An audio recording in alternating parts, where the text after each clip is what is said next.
we should be live. Yes, thank you very much indeed. Well, welcome everybody watching on YouTube to our Cabinet meeting of the 22nd of April. You're very welcome, and I hope that we've got a fairly full agenda tonight and some important issues on there, but I don't think it's a particularly long agenda, but some important issues. So item one then is apologies for absence. Mr. Twyman, I think we're all here, aren't we? Yes, everybody's present. Great stuff. Thank you. Item two then is declarations of interest. Are there any declarations of interest that need to be made specifically for tonight's meeting and items on the agenda? No? Okay, thank you. Confirmation of the minutes of the meeting held of the Cabinet on the 25th of March 2021. I think they've been tabled and they're with you. Members happy to agree those as a proper record? Agreed, yeah, agreed. Thank you very much. Item 4, urgent items. I don't think there are any urgent items, but there are some. There is an addendum. Do I mention that here, Mr. Twyman? Is that a good place to mention it? I think that would be an excellent place to mention it, Chairman. Okay. Well, we have, as a result of the Cabinet Advisory Panel that took place on Monday, we have a recommendation from them in relation to one of the items, and I think that's an addendum that's been supplied to you for addendum item 8. I think everybody has received that now by email or in some other form. So that's in front of you. Thank you very much indeed. So we'll address that when we get to item 8. On then to the main items, which, on to the minutes of the Cabinet Advisory Panel held on the 19th, having mentioned it. Just make sure you've got that in front of you. We can note those. Thank you.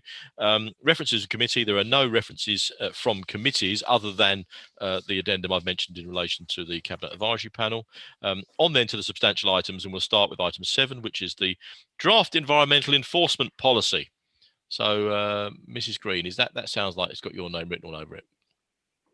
Yes, that's me, Chairman. Thank you. So the environmental enforcement policy, which is before you tonight, is a comprehensive policy. It covers various activities, most of which undesirable, that we are seeking to deal with in Dartford, and it sets out quite comprehensively the information about those types of activities and behaviours and the approach that we take to dealing with them through our various enforcement powers. It is quite clear, I think. It covers a lot of ground. The advisory panel raised a number of questions on Monday night. They were all dealt with on the night to the satisfaction of the advisory panel, and I think they were quite happy with it and happy to endorse it. I'm equally happy to bring it to you for approval and happy to take any questions, Chairman.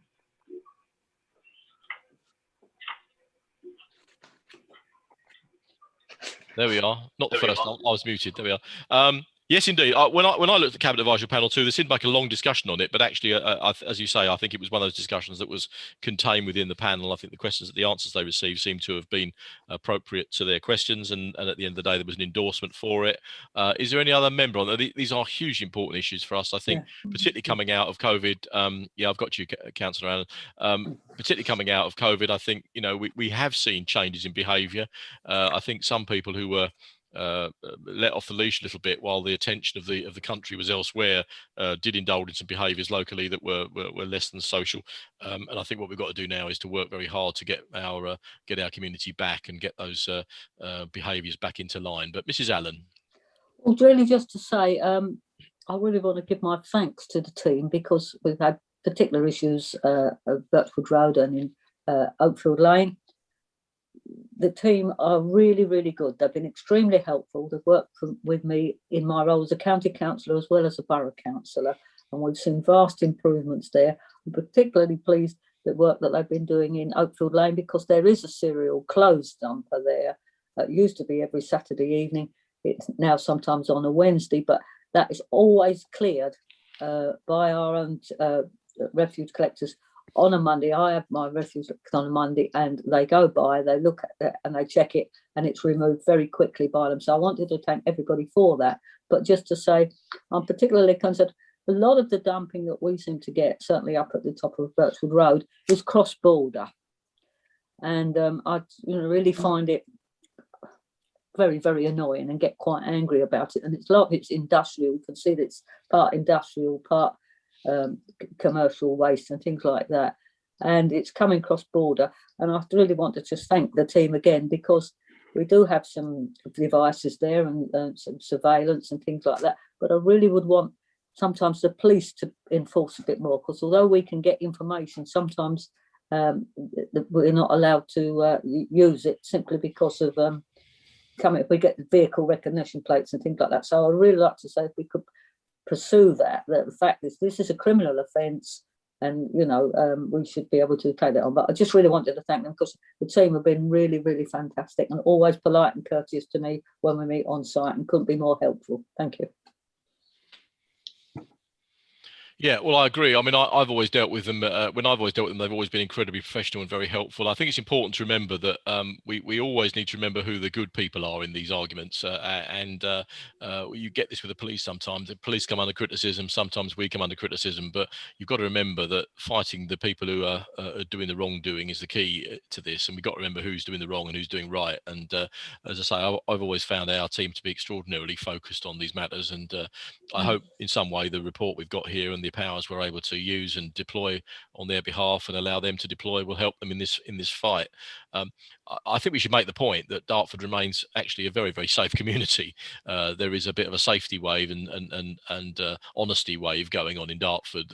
There's lots and lots of transactions happen every day, hundreds of thousands of thousands of people involved in hundreds of thousands of transactions, all of them safe and honest.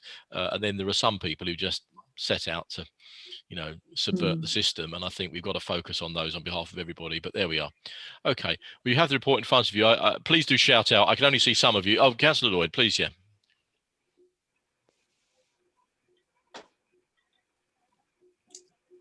You're on mute, You're on mute, Councillor Andy. Lloyd. I said I wasn't first. I can see everyone, Jeremy. It was Councillor Alan Wells and then myself, I think, if you want to do it in order. No. Let's start now. Now you've taken the trouble to unmute yourself. Carry on. Okay. Well, thank you, and sorry to the other two that had their hand first. Right. Look, I've never yet come across a member of any party or a resident which has complained that we are too tough on fly tippers.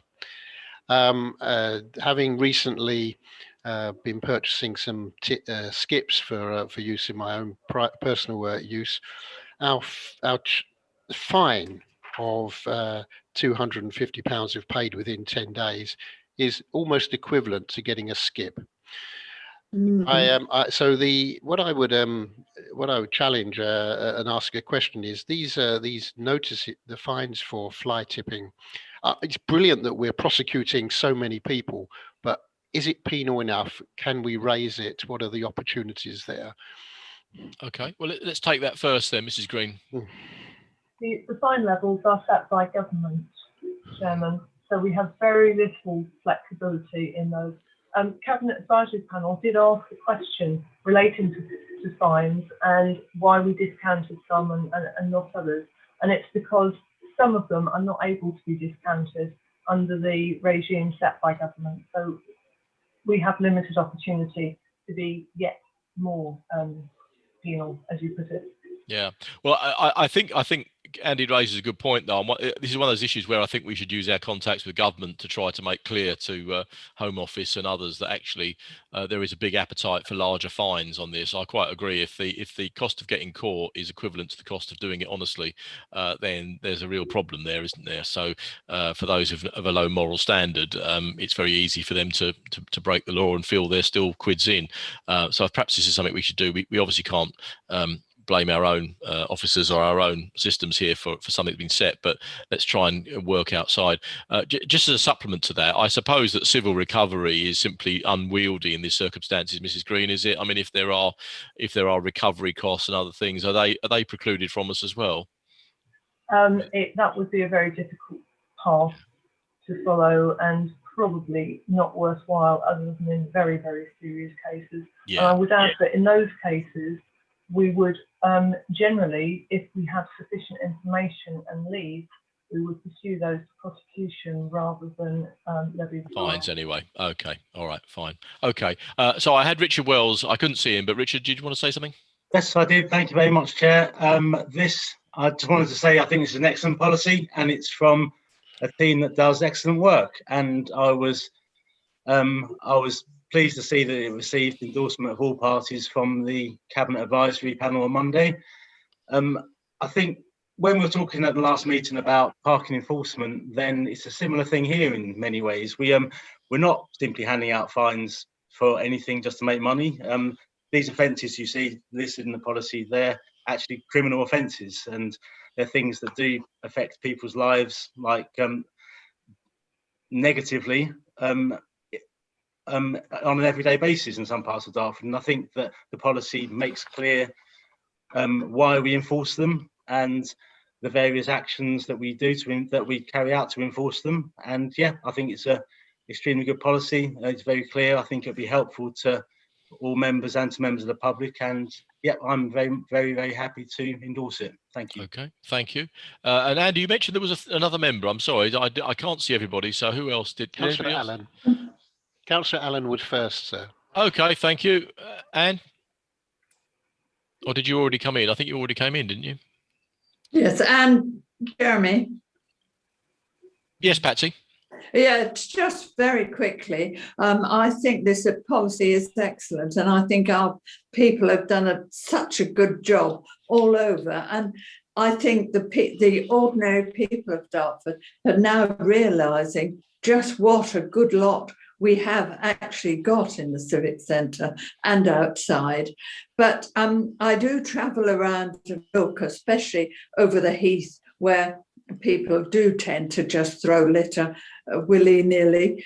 And the queues to the tip are not nearly so great. There might be one or two. Have we made a decision yet when the phoning in to make the appointment will finish, and we can just toddle along and empty our rubbish when we want? Well, I think the decision might have been made that the system is going to carry on, Patsy. I think that what they've seen, yeah, because it has been the demand has now got to the point where there is no need for a long queue, and the system is working well in terms of helping the KCC to plan for demand. I think they're going to keep the system in place. I think is that right, Anne? Yes, it is, because it's working extremely well. I mean, it was difficult at first, but now it's easier to manage. And it's a better working practice for the staff as well. So yeah, to the best of my knowledge, that is correct. Yeah. Yeah. I just wonder if people go and think, oh, I'll just tip it here. You know, that's closed, and I'll just tip it here, because across there, you know, we do get a lot of fly tipping. Well, okay. Yes. I mean, we want to remain civil with each other, Patsy. So I won't unload both barrels that I normally do to this argument. But look, it's a bit like saying I haven't got a colour television, so I'll tell you what I'll do. I'll break into Dixon's, and that shows my age. Yeah.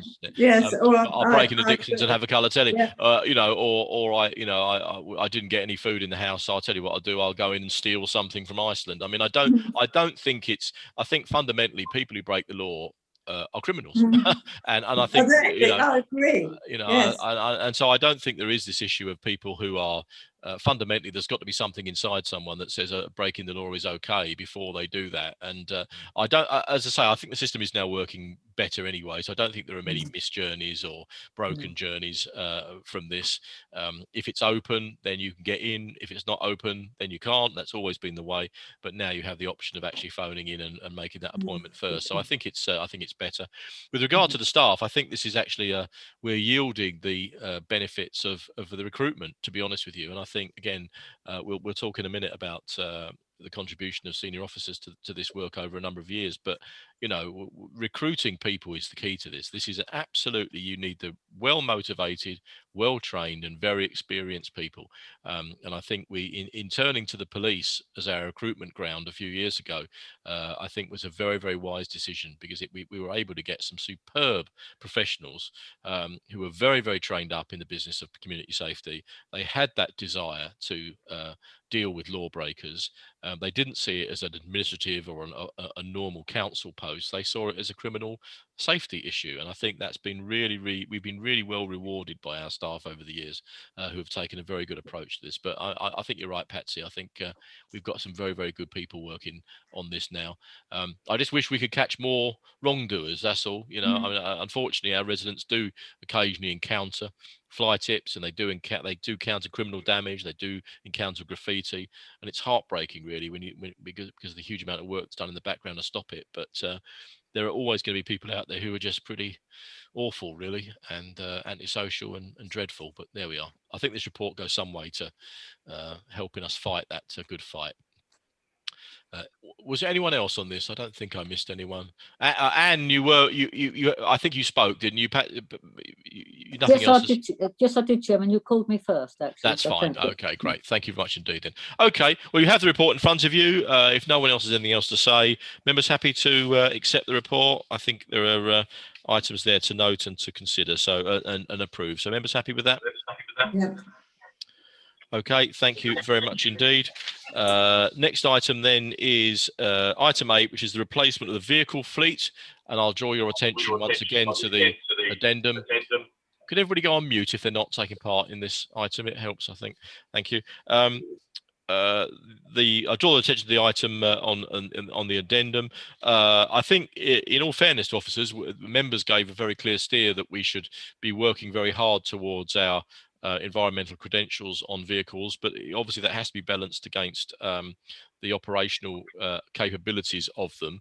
And I think, partly from I can understand why we got to the position we did, where we're actually thinking, well, let's try and invest in a complete fleet that can make this environmental leap forward and demonstrate. But at the Cabinet Advisory Panel on Monday, there was clearly a view from members that if there was a piecemeal opportunity to do this and a windfall opportunity to perhaps even take one of the vehicles into our EV fleet, we should do so.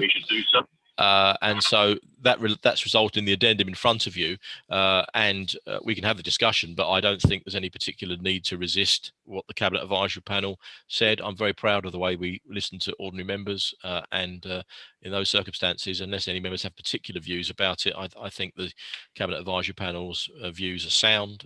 So if we wanted to make that decision, we could certainly do so. But let's open the debate. Mrs. Green, do you want to say anything more broadly first before we begin? I think although it's a financial issue, I think it's in your directorate in terms of the end user, isn't it?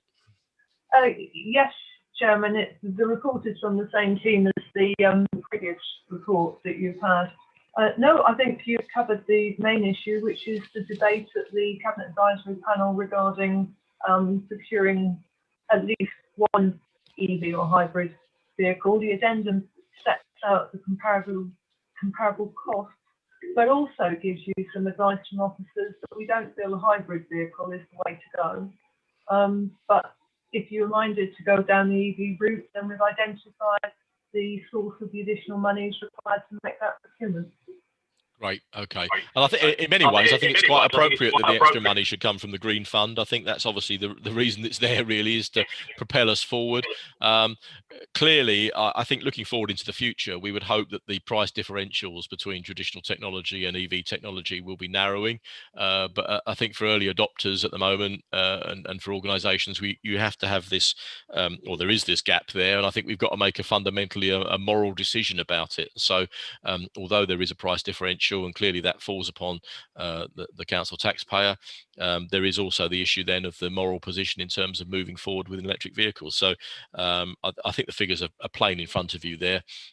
Personally, I think it's right for us to take that leap as a sign that we are committed to these issues and take them seriously. Councillor Lloyd. Thank you, Chairman. My first reaction to the response of Cabinet Advisory Panel was to be totally in agreement with it. We should consider electric vehicles, and my own personal position is that my next car will be electric, and I'm going to drive 8 miles to work and back, providing Mr. Khan doesn't charge me for doing it, because it's just inside London. But that's 16 miles a day. The Nissan Leaf official range is 168 miles, and What Car are claiming its real range is 128 miles. So for a commercial vehicle, there is more of a consideration to be made. And I'd just like to get some reassurance from the officers that the 128 miles a day between reasonably long charging is going to still make this a viable vehicle for the council, and if it is, I will support it with the extra cost that comes with it as a sign of leadership for the council in green credentials. But I just want to make sure it's just not going to be a token that sits in a car park, because it's useless so far as its range is concerned and its required need. Yeah, well, I'll let Mrs. Green come in, but I think it's important to read this in context of the original report, which talked about the emerging network of charging points around the borough, and in many ways it was the immaturity of that network which was a worry to us. But it's not non-existent by any means. I mean, there are charging points around the borough, but I'll let Mrs. Green talk. I mean, I think in terms of the planned use of this vehicle, it seems to be inside the specification. But Mrs. Green, can you reassure us that we're not going to leave it behind because we're worried about its capacity? No, absolutely not, Chairman. That's why we are happy to go with the EV option, but not with the hybrid. The intention would be that the vehicle would charge overnight, and the range is expected to be more than sufficient for it to undertake its operational duties during the day. Sure. As I said, with the hybrid, it has a much lesser range before it starts to use petrol or require a charge. That's why we've discounted that option. Yeah.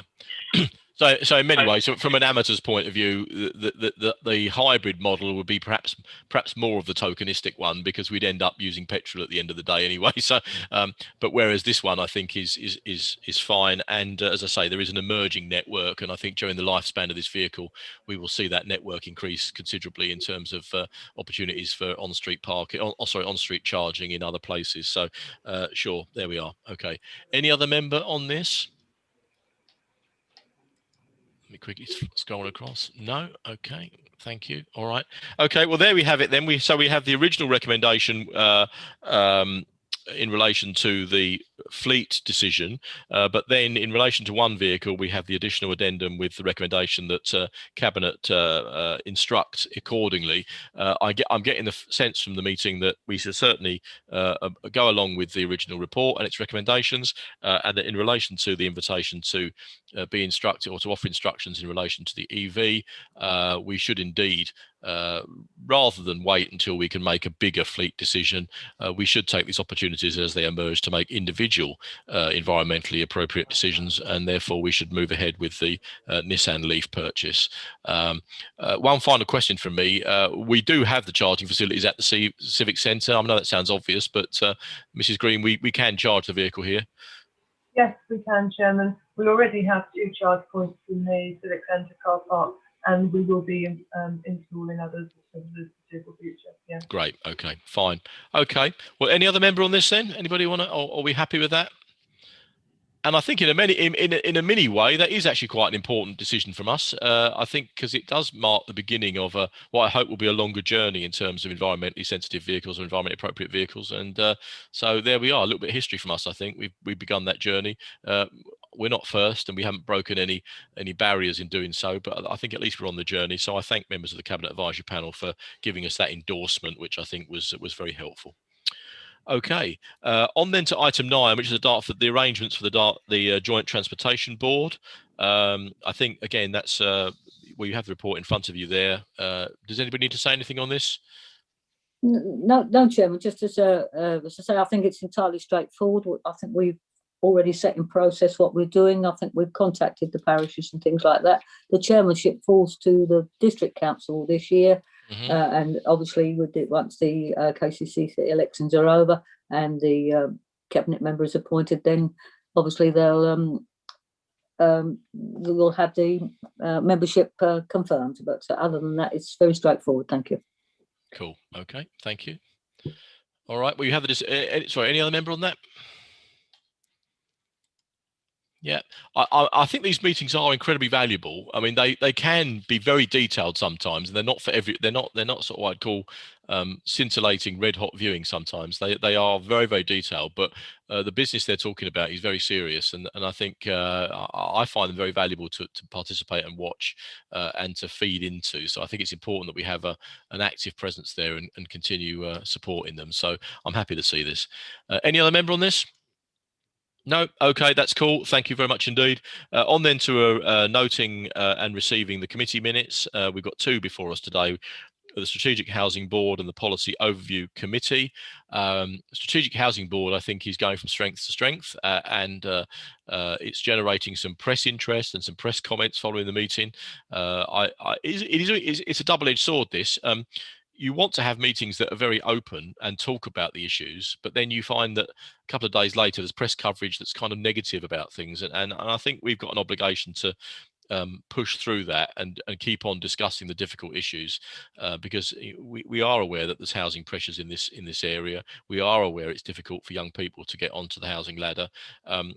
I don't have any complaints with the press picking it up, but I think the point we would want to make in response is that that's why we're talking about it. It is why we're dealing with it so seriously, is so we can try and find solutions. And actually, I think the Strategic Housing Board is bringing together a group of people who can inch towards a solution. So there we are. I think these meetings are going from strength to strength. The Policy Overview continues to be a very, very useful committee for the council. So anyone else on this? No? Okay. All right. Well, Mr. Twyman, I think that brings us to the end of the official part of the meeting. Is that correct? Just remind me in case I've missed anything. Or Yes, Chairman, that's the end of the agenda. okay, thank you. Well, not quite, because I do want to just say something, and I know Sherry is not going to like all this in the next month or so, talking about her about the last meeting of this and the last meeting of that. But I think for a whole variety of reasons of holiday entitlement and other things, this may well be. I think I'm right, Sherry. I'm not going to embarrass myself. This is probably your last cabinet, I think, isn't it? Yeah, it is. So look. It's actually very difficult to talk about the value of people over a long period of time and what they've contributed. I hope that this period has been in the council has been one of those golden eras for Dartford, and you know, our town isn't perfect, and our town has got faults, and our town has got problems, and it's got stresses. But when you look at the achievements over the years, I hope that we have developed or brought into play a council which listens to people, which tries its best, which is open and honest, that says no when it needs to say no, and yes when it needs to say yes, and means it when it says yes. And the commitments we give, I hope, can be born on a handshake and delivered on that way. And the reason I say all that is because it does place enormous stresses on our professional colleagues, because there is an easier way to run a council, and that effectively is to put the battens up, to put the barriers up, to say we are the council, we will make decisions, we will do things to you, this is our decision, we will take them. And actually what we do as a council in inviting so many of our residents in terms of their opinions and listening to them, means that sometimes we are tacking this way and tacking that way, we are listening and responding to things on the go, but at the end I believe that the decision making we reach is supremely better for it. But the cost of that is that our officers have to work twice as hard to deliver, and they also have to provide advice to us, which is far more out there sometimes compared to what some of their colleagues across Kent and across the country have to deliver to members. We are asking, and we do ask our professional colleagues, our senior ones, to give us advice which is deadly serious about our communities, and which sometimes is quite innovative, and with innovation comes a degree of insecurity, because you're outlying and you no longer have the safety of momentum of other councils. So that's a very long-winded way of saying that I don't think we could have delivered anything of the kind we've delivered, not just in the portfolio that Sherry's been responsible for, but by virtue of her influence across the whole council, her unswerving stability, her unswerving commitment to good decision making, unswerving commitment to governance, unswerving commitment to integrity, her unswerving ability to give good advice at the right time. I just don't think we would have delivered anything like we delivered without her. And the implications of the council, if you believe in government, if you believe in democracy, then the decisions taken in buildings like this, advised upon and supported by officers like Sherry, change people's lives. And they build houses for people, they build facilities for people, They create opportunities for people, they generate jobs for people, and that's all come from a relatively small team. And at the top of that team are some amazing people, and Sherry is one of those, and we are going to miss her terribly. It's going to be very, very difficult to fill her shoes. Peter is here watching on, and he's going to do his best, and I think he has all the qualifications and all the support we can give him to make sure he does that.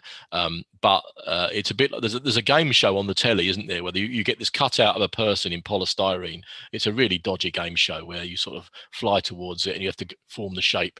I think Peter's going to try and form the shape of Sherry Green over the next few months, but I think he'll have a difficulty because it's a big shape to fill, and in terms of the competence and in terms of the ability and in terms of the advice and the quality we get from Sherry. So Sherry, I don't know how many cabinet meetings you've been to and addressed and helped with. I don't know how many of them you've gone home from and thought, well, those people are rubbish. How many you've gone home from and thought those people are good. You've never let that show either way. You've always been unswerving in your support for this council and its people, and to us. And so we're going to miss you. And I want to thank you from the bottom of my heart for everything you've done for this town and for this council. Thank you very much indeed. Do you want to just say a quick word to us? Please do say something. I know you don't like this stuff, but say something. Well, I wasn't expecting that, Jeremy, because I am going to be around for a few more weeks. Yes, I was kind of hoping that this might pass by, but I mean, it has been a huge privilege and a pleasure the last 30 odd years. I mean, I've had a ball. I really, really have. It's been great. I've had the real privilege of being director for just about every area of the council over the past 20 odd years. I think the only teams that I have not had direct responsibility for were leisure, corporate policy and comms. Everything else I've been lucky enough to lead. So it's been absolutely wonderful. I've had a fantastic career. Dartford is a brilliant place, and it's getting better. So I absolutely commend the next chapter of Dartford to you. I think you'll have a brilliant management team in place to take that all forward. So thank you very, very much for your comments. I really do appreciate them. They mean a lot. Cool. Okay. Well, there we go. On that slightly Oscar ceremony kind of moment, we will leave it there. But thank you ever so much, Sherry. As you say, you'll be bumming around in the council for a week, for weeks yet. But I think this was the last cabinet meeting, so it's important to mark that for you. And thank you very much indeed. Okay. Is there anything else anybody wants to raise or not? We're all okay. Okay. Well, at that point, I'll close the meeting at 17:37. Thank you very much indeed. See you again soon.